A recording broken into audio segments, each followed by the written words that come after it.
Assalamualaikum warahmatullahi wabarakatuh. Bismillahirrahmanirrahim. Alhamdulillahi rabbil alamin. Wassalatu wassalamu ala rasulil amin wa ala alihi wa sahbihi ajma'in. Subhanaka la ilma lana illa ma 'allamtana innaka antal alimul hakim.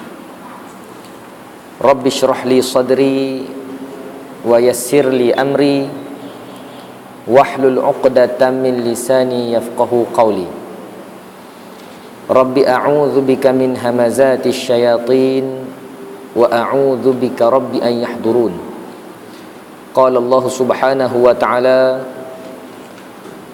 fi muhkami tanzilih, a'udzu billahi minasy syaithanir rajim. Wa ma arsalnaka illa rahmatan lil alamin. Allahumma 'allimna ma yanfa'una wa'fa'na bima 'allamtana wa zidna 'ilma. Alhamdulillah, marilah sama-sama terlebih dahulu kita mengingatkan diri kita untuk sama-sama bersyukur kehadrat Allah Subhanahu wa taala. Masih lagi dikurniakan kepada kita kesihatan, diberikan kepada kita kelapangan masa dan diberikan kekuatan tubuh badan kepada kita untuk sama-sama kita menunaikan tuntutan, sama-sama kita melaksanakan ibadah menyembah Allah Subhanahu wa taala. Semoga ibadat kita siang dan malam diterima Allah Subhanahu wa taala dan diberikan ganjaran dengan sebaik-baiknya, dan segala kesalahan dan kesilapan yang kita lakukan kita iringi dengan taubat dan istighfar. Moga-moga taubat kita diterima Allah Subhanahu wa taala. Dalam sebuah hadis yang dikeluarkan oleh Imam Ahmad dan Imam Muslim daripada Abi Umamah,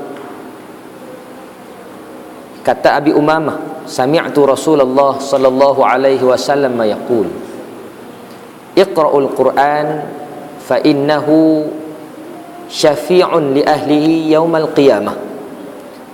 Iqra'uz Zahrawain Al-Baqarah wa Ali Imran fa innahuma ya'tiyani yaumal qiyamati ka'annahuma ghimamatan aw ka'annahuma ghiyayatan aw ka'annahuma firqan min tayri sawaf yuhajjani an ahlihima. Thumma qala iqra'ul Baqarah fa inna akhdaha barakatan wa tarakaha hasratan wa la tastati'uha al-batalah. Hadis yang diriwayatkan oleh Imam Muslim ini dan juga Imam Ahmad rahimahumallahu taala, bagaimana Rasulullah sallallahu alaihi wasallam menjelaskan kepada kita, dia suruh kita baca Quran. Bacalah akan kamu akan Al-Quran, sesungguhnya Quran itu akan menjadi syafaat, akan menjadi pemberi syafaat kepada kita, yakni kepada ahli yang membaca Al-Quran pada hari kiamat. Dan Nabi menyuruh untuk kita baca dua surah yang digelar sebagai Zahrawain. Digelar sebagai Zahrawain, iaitulah yang bercahaya, iaitu gelaran kepada surah Al-Baqarah dan juga surah Ali Imran. Gelaran dia Az-Zahrawain, yang memberi makna dua surah yang bercahaya. Kerana Nabi kata fa innahuma ya'tiyani yaumal qiyamah ka'annahuma ghimamatan. Nabi kata pada hari kiamat nanti kedua-duanya akan datang, akan datang menaungi orang yang membaca surah ini. Nabi suruh kita baca surah Baqarah dan surah Ali Imran. Dan Nabi kata juga, bacalah surah Baqarah, siapa yang ambil surah ini, yakni siapa yang boleh hafal surah ini, maka baginya keberkatan. Dan siapa yang tinggal, sama ada tinggal baca pun boleh, tinggal hafalannya pun boleh, maka itu merupakan suatu penyesalan, menyesal kerana tinggal. Dan Nabi kata wala tastati'uhal batalah. Al-batalah, batalah ni makna saharah. Saharah makna tukang sihir. Wala tastati'uha Dengan maksud, boleh jadi dengan maksudnya yang pertama, orang yang mengamalkan ilmu sihir dia tidak boleh ambil dua surah ini. Satu. Ataupun makna yang kedua, orang yang nak kenakan sihir kepada orang lain, orang yang dia nak kenakan itu ada pada dia surah Baqarah dan surah Ali Imran, ataupun surah Baqarah khususnya, maka sihirnya itu tidak dapat menjejaskan, memberi kesan kepada orang yang hafal surah Baqarah. Hari ini insya-Allah kita akan cuba untuk tengok beberapa ayat daripada awal surah Al-Baqarah. Setelah bulan lalu kita dah habis membicarakan berkenaan dengan surah Fatihah. Kira-kira selesailah 7 ayat daripada surah Al-Fatihah dengan segala kelebihan dan fadilah yang Allah Ta'ala bekalkan kepada kita daripada surah Al-Fatihah. Hari ini kita akan melangkah masuk ke dalam surah Al-Baqarah yang terlebih dahulu kita dengar tadi. Ada kelebihan dia. Apa dia? Di antara kelebihan dia, Allah beri jaminan melalui lidahnya Nabi dia, surah ni akan memberi syafaat. Kita ambil dia, kita baca dia, kita hafal dia, pemberi syafaat kepada hari kiamat. Bagus sangat kita boleh hafal. Tak banyak pun ayat dia, tak banyak mana pun. 286. Jangan garu kepala lah. 286 kan banyak mana pun, tak sampai 500 pun. 286 boleh hafal tak? Boleh. Boleh. Budak-budak kita masuk Mahat Tahfiz dia hafal sebulan ya. Hantar anak masuk Mahat Tahfiz tu surah Baqarah dia hafal sebulan. Habis. Tak percaya tanya anak hantar pergi mengaji Mahat Tahfiz, dia hafal saja. Kita ni kes tak hafal je. Kes tak guna. Otak dia tu duk merlin elok tak guna. Cuba guna tengok. Hebat. Boleh hafal. Jadi insya-Allah kita akan ambil sikit-sikit daripada surah Al-Baqarah ini, dan moga-moga sikit yang kita ambil itu diikuti dengan hafalan. Baca elok-elok, kemudian tulis boleh menghafal, dan moga-moga ada kebaikan di sana. Dan ditambah lagi oleh Nabi di ujung itu, iaitu tentang surah ini dikenali sebagai surah yang boleh membatalkan sihir, benteng diri daripada kena sihir. Juga surah ini dikenali sebagai surah yang akan boleh menyelamatkan rumah kita daripada terkena masalah-masalah, musibah-musibah yang berpunca daripada syaitan dan gangguan daripadanya. Apa yang Nabi sebut? Nabi kata, la alfayanna ahadukum yad'u ihda rijlaihi 'ala al-ukhra yataghanna wa yad'u surat al-Baqarah yaqra'uha fa inna asy-syaitan yanfiru min al-bait tuqra'u fihi suratul Baqarah wa inna asfar al-buyut al-jawfus safr ay al-khali min kitabillah. Dalam hadis ini pula Nabi menyuruh kita supaya jangan tinggal surah Baqarah, dan Nabi pesan surah yang rumah yang dibaca di dalamnya surah Baqarah, syaitan lari bertempiaran. Syaitan lari. Jangan tunggu bagi ada dulu masalah baru nak baca. Ini kadang-kadang orang kita gitu. Rumah saya ni ada gangguan, dia kata. Rumah saya ni ada orang duk mengacau. Panggil orang mai baca surah Baqarah. Tak, sebelum berlaku masalah baca dulu. Pindah rumah baru misalnya, nak masuk rumah baru, lain daripada panggil orang mai baca Yasin. Baca Yasin tak apalah. Baca Yasin sikit je, 83 ayat, tak apalah. Ni surah Baqarah. Nak panggil orang mai baca, mai saya nak jemput mai rumah saya mai baca sikit. Baca apa? Baca surah Baqarah. Tak maulah, dia kata. Baca Yasin tak apa, baca surah Baqarah hang baca sendiri, dia kata. Tu dia. Baca sendirilah. Baca sendiri. Dan kaifiat dia nak baca surah Baqarah dalam rumah ni, dia kena baca sekaligus. Baca sekaligus daripada awal itu perhabis 286, baca perhabis. Jangan berhenti, terus baca sampai habis. Tu dia. Berapa banyak tu? 2 juzuk setengah. 2 juih setengah. 1 juih berapa lama nak baca? 1 juih sebulan ustaz, baru habis. Sebulan sebulan bila nak habis surah Baqarah. Dia kena baca sekaligus. Start baca lepas isyak tu agak-agak dalam pukul berapa? Ke 10 habis Sat je. Tapi puas puas menguap. Sedia yang kopi banyak-banyak sebelah. Insya-Allah boleh habis. Dan ini menjadi benteng kediaman kita daripada diganggu oleh makhluk-makhluk jahat ini. Syaitan, iblis ini, dia tak boleh ganggu. Sebab yakinlah dengan janji yang Nabi sebut, bahawa orang yang baca surah Baqarah ni syaitan akan lari. Fa inna syaitana yanfiru minal bait tuqra'u fihi suratul Baqarah. Syaitan akan lari daripada rumah yang dibaca di dalamnya surah Al-Baqarah. Habis bila tak ada syaitan, apa yang ada? Malaikat lah. Bila tak ada syaitan, malaikat akan mengambil tempat. Tapi bila dah syaitan duduk bermaharaja lela dalam rumah tu, malaikat tak duduk. Dia tak boleh, dia seteru dua tu.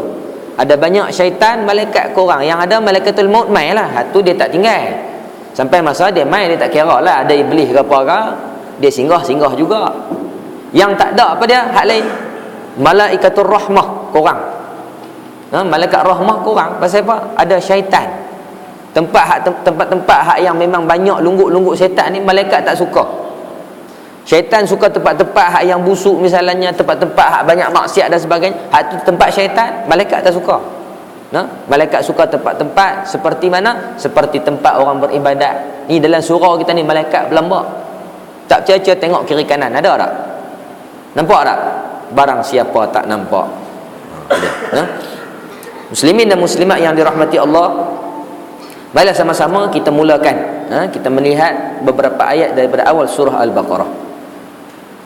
Firman Allah Subhanahu wa taala, a'udzu billahi minasyaitonir rajim. Bismillahirrahmanirrahim. Boleh baca sama-sama saya, Bismillahirrahmanirrahim. Alif lam mim. Cuba. Tak bunyi pun. Bacalah. Alif.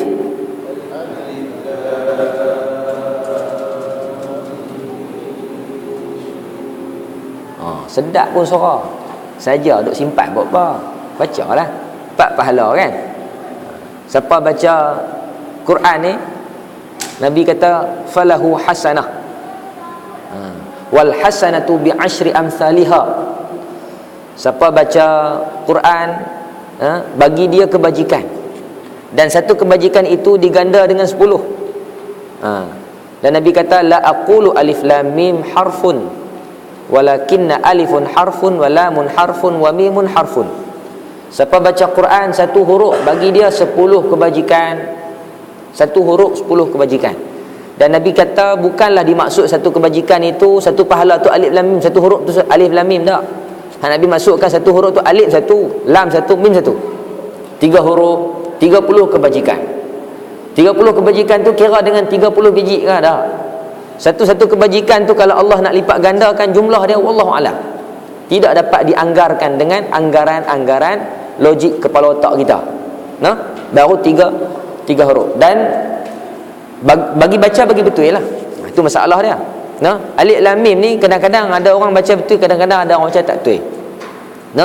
Huruf-huruf di awal Al-Quran, di awal-awal surah dalam Al-Quran ini kena baca bagi betul. Ada huruf dalam huruf-huruf awal ni ada yang ditanda dengan tanda panjang. Hak tu kena baca dengan 6 harakat. Kita perbetul bacaan. 6 harakat. Lam. Tu panjang 6. Tu 2 3 4 5 6. Panjanglah cerita dia. Mim pun ada tanda juga. Mim. Ada orang dia hujung tu dia tak cukup alif lam mim. Dekat tu dia baca. Kedekut.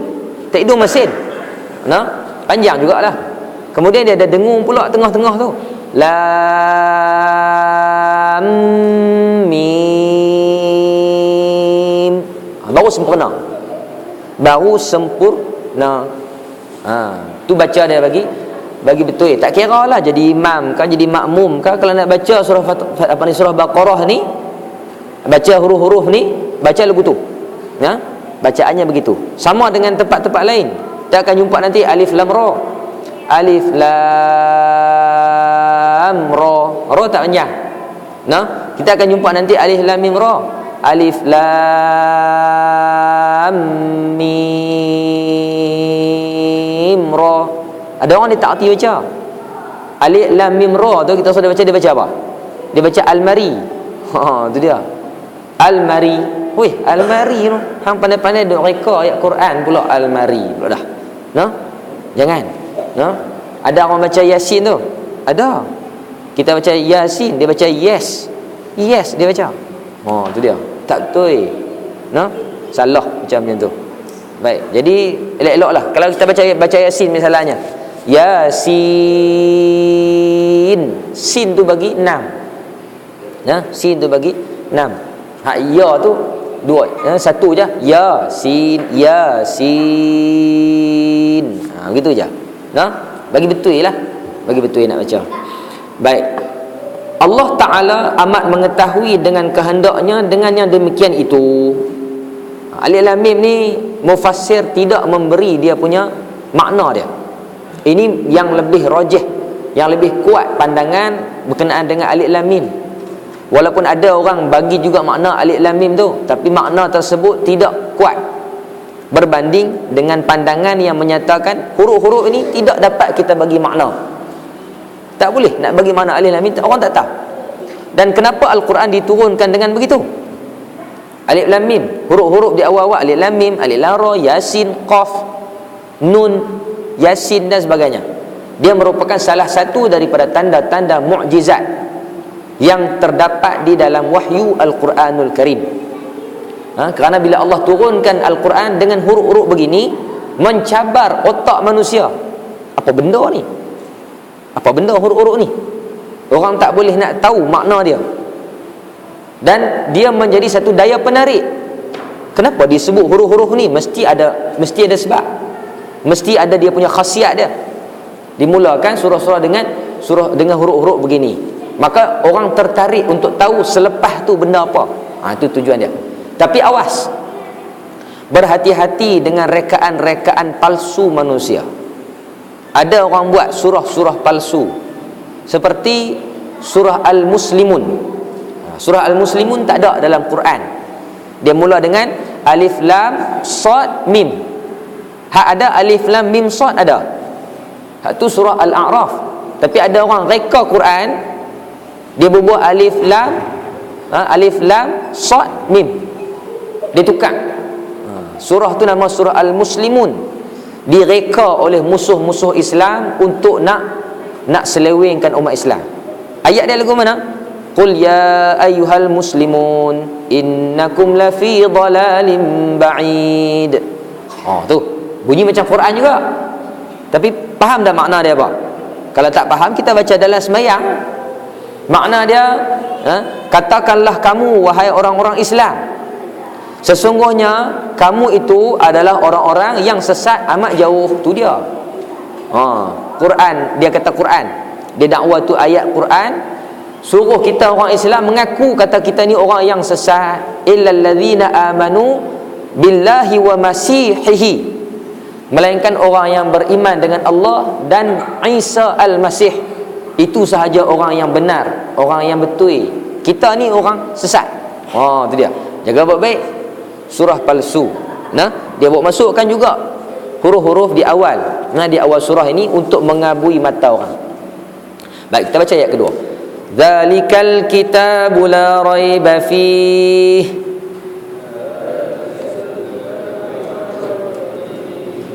hudal lil muttaqin. Sambung lagi. Alladzina yu'minuna bil ghaibi wa yuqimunas shalah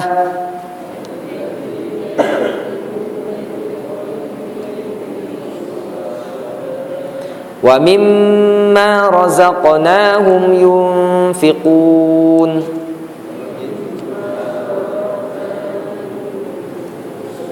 Walladzina yu'minuna bima unzila ilaika wa ma unzila min qablik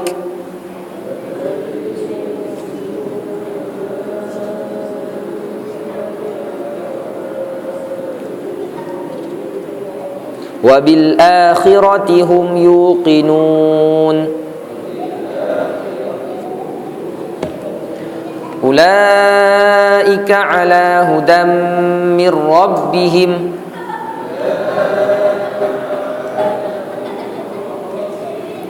wa ulaika humul muflihun. Sadaqallahul azim. Ayat 1 sehingga 5 surah Al-Baqarah. Baik, ayat yang kedua, Allah Subhanahu wa taala menyebut zalikal kitab la raiba fihi hudal lil muttaqin. Zalika ni makna itu. Nah, kalau kita tunjuk tu makna zalika. Hadza ini. Kita ngaji bahasa Arab kata hadza ini hak ni ini. Hadza hadhihi pun makna ini juga. Hadhihi makna ini. Hadza pun makna hak ni. Tu dia. Nah. Kemudian zalika makna itu. Tu zalika. Tilka pun makna itu juga. Bahasa Arab ni dia banyak no. Kita ini itu dua tu je. Bahasa Arab ni buat jadi banyak tak? Dia makna sesuatu tu dia pecah-pecahkan lagi. Nah, hadza untuk jantan. Perkataan-perkataan dalam kelompok jantan. Hadza. Hadhihi mar'atun. Ini orang perempuan. Hadza rajulun. Ini orang lelaki. Tu dia. Dia guna begitu. Hadhihi untuk orang perempuan, hadza untuk orang lelaki. Nah, begitu juga dengan zalika. Zalika itu tu untuk orang lelaki. Zalika rajul, orang lelaki tu. Tilka nisa. Tilka an-nisa, tu orang perempuan. Tilka. Nampak? Jadi dia perincikan semua benda tu. Nah, baik, tapi ada juga yang bahasa Arab ni yang perkataan dia satu saja tapi makna Melayu berlambak. Nah, contoh saya bagi. Ar-ramyu dalam bahasa Arab, makna dalam bahasa Melayu dia banyak. Ramyu makna tuju. Nah, tapi kalau kita guna perkataan memanah, panah pun dia guna ramyu juga. Kita lempak pun ramyu juga, tembak pun ramyu juga. Satu perkataan bahasa Arab makna Melayu banyak. Ada juga jenis tu. Tu dia. Jadi ini mainan bahasa lah, mainan bahasa. Baik, Allah gunakan zalikal kitab. Zalikal kitab tu dia tu, Alkitab. Nama Alkitab ini merujuk kepada apa? Merujuk kepada Quran. Merujuk kepada Al-Quran itu. Itulah wahyu yang diturunkan kepada Nabi Muhammad, sampaikan kepada kita. Alkitab nama kepada Al-Quran. Quran ni nama dia banyak. Alkitab, Al-Zikru, Al-Bashir, Al-Nazir, semua nama-nama Quran banyak nama dia. Sampai ada yang menyebut nama Quran ni sampai ratusan nama, melambangkan kehebatan dia. Baik. La raiba fihi, tidak ada keraguan padanya. Tidak ada perkara yang menjadi kesamaran. Semua ayat dalam Quran sebenarnya jelas. Jelas, tapi tinggal lagi sama ada manusia faham atau tidak. Itu saja. Sama ada manusia boleh mengetahui rahsia dia ataupun tidak. Ramai manusia yang boleh faham makna Quran, boleh faham dia punya kehendak dalam Quran, tetapi ramai juga manusia yang tak boleh faham. Walaupun Allah sebut dengan jelas la raiba fi, Quran ini jelas, tidak ada benda-benda yang kesamaran, benda yang jelas, benda yang nyata, benda yang terang, benda yang memang dah baik elok dah. Tapi ada manusia yang tidak nampak kebaikan yang ada dalam Quran.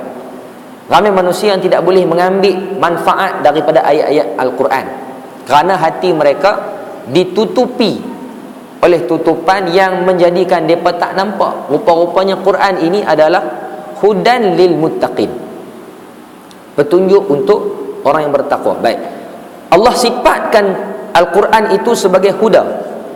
Sifat kepada Alkitab tadi adalah hudan, petunjuk. Inilah yang kita kata bahawa Al-Quran dia adalah kitab yang merupakan huda, yang petunjuk. Bukanlah Al-Quran itu merupakan buku-buku yang sama dengan buku-buku lain. Walaupun dalam Al-Quran ada teori matematik. Awak tak ada pula tu cerita tentang faraid 1/6, 1/4, 1/2. Teori matematik lah tu. Kira-kira kali lagu mana, nak kena bahagi lagu mana. Ada cerita-cerita pasal matematik, tentang faraid. Ada cerita tentang biologi. Allah cerita bagaimana proses kejadian manusia satu daripada nutfah, alaqah, mudghah dan sebagainya. Cerita tentang biologi. Cerita tentang astronomi. Cerita tentang astronomi, hak yang pakar astronomi pun tak tahu. Cerita macam mana kejadian mula-mula sekali berlakunya kepada alam ini.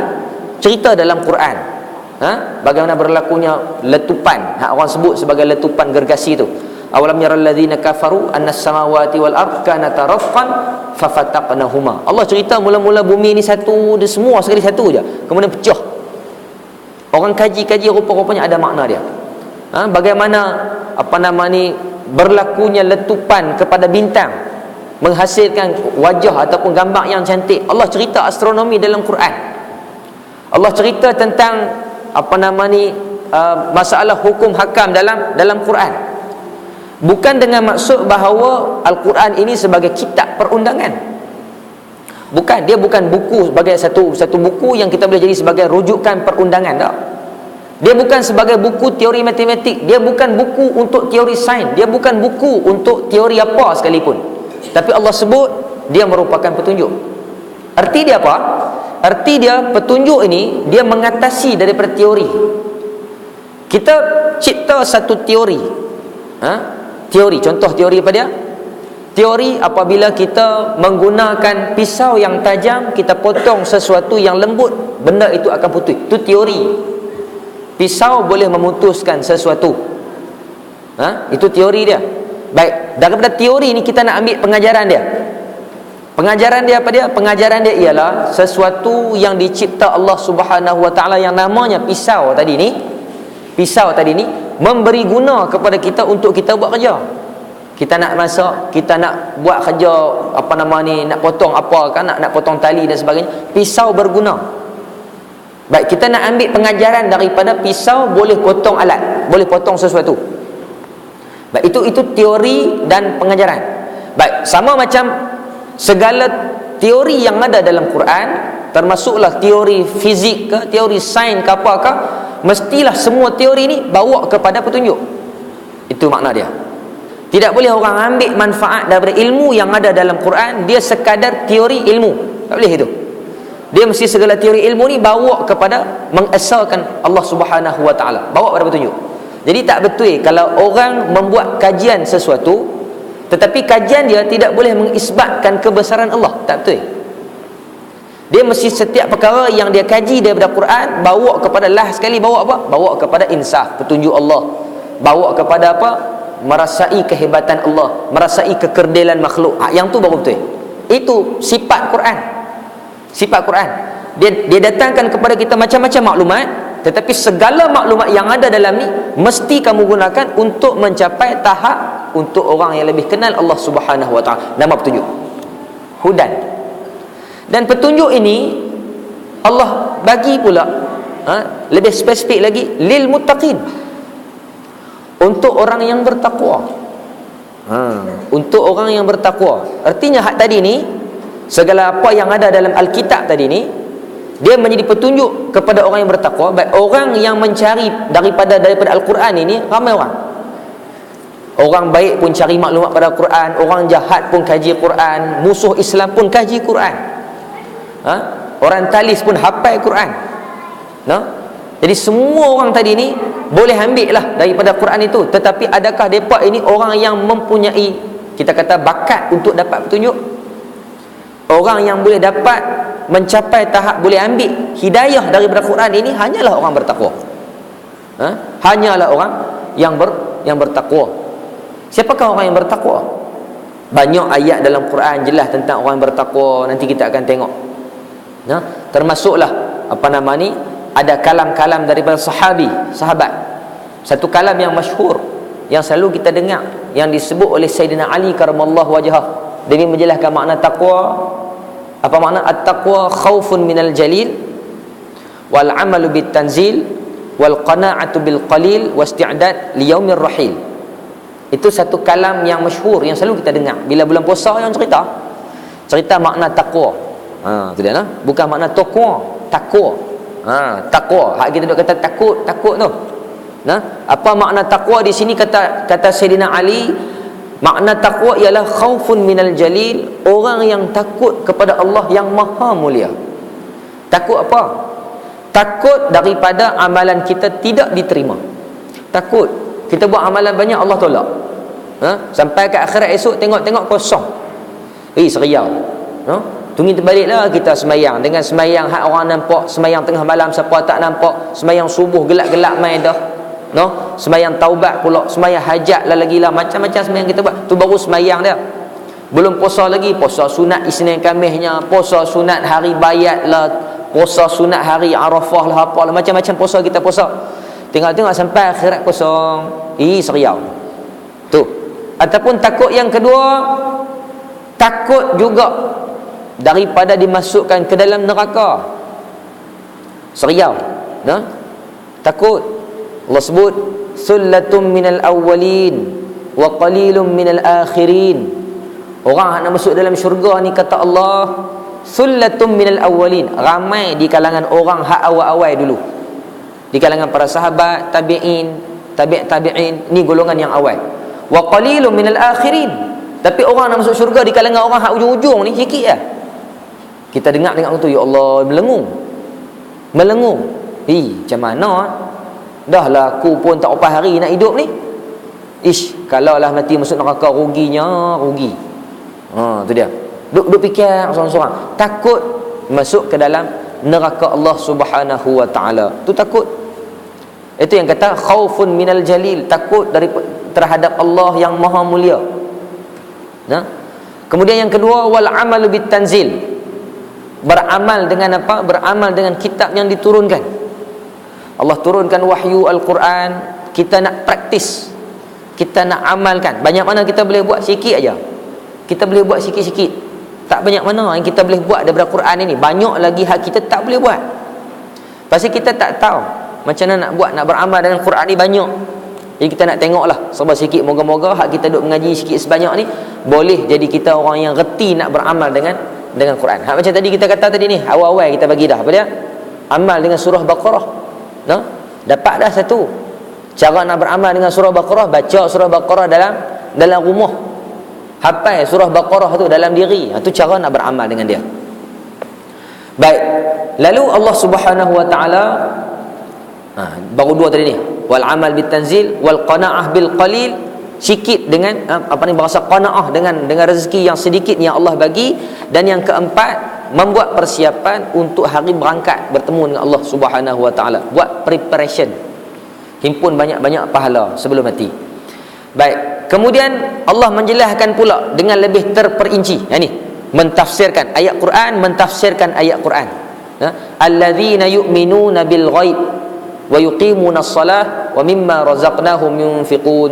Ini ciri-ciri orang bertakwa. Sifat orang bertakwa. Maknanya ayat yang ketiga ni dia mentafsirkan ayat yang kedua. Hak macam kita kata dulu ni, ayat Quran dia huraikan ayat Quran. Ni kita baca ni, rupa-rupanya orang bertakwa ni lagu mana? Alladzina yu'minuna bil ghaib. Satu. Perangai, sifat, ciri-ciri orang bertakwa apa dia? Beriman dengan perkara ghaib. Beriman dengan perkara ghaib, ghaibiyat, perkara ghaib yang diceritakan kepada kita oleh Nabi SAW. Itu makna perkara ghaib. Itu makna perkara ghaib. Banyak. Termasuklah beriman dengan perkara ghaib ini, antaranya apa dia? Beriman dengan Allah Subhanahu wa taala, Allah Maha Wujud. Itu perkara ghaib. Ghaib ni maknanya ghaib pada pandangan panca indera mata kita. Itu makna ghaib. Bukan makna ghaib ni tak ada. Tak.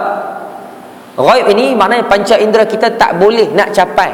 Mata tak nampak, telinga tak boleh dengar benda tu, tangan tak boleh jamuh. Tu makna perkara ghaib.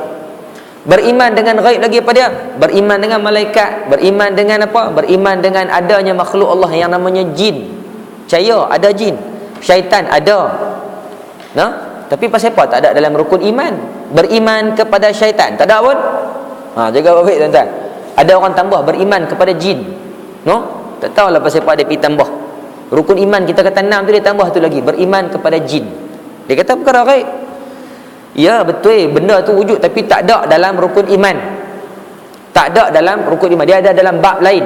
Dia tergolong dalam bab perkara kepada perkara-perkara sam'iyat wal ghaibiyat.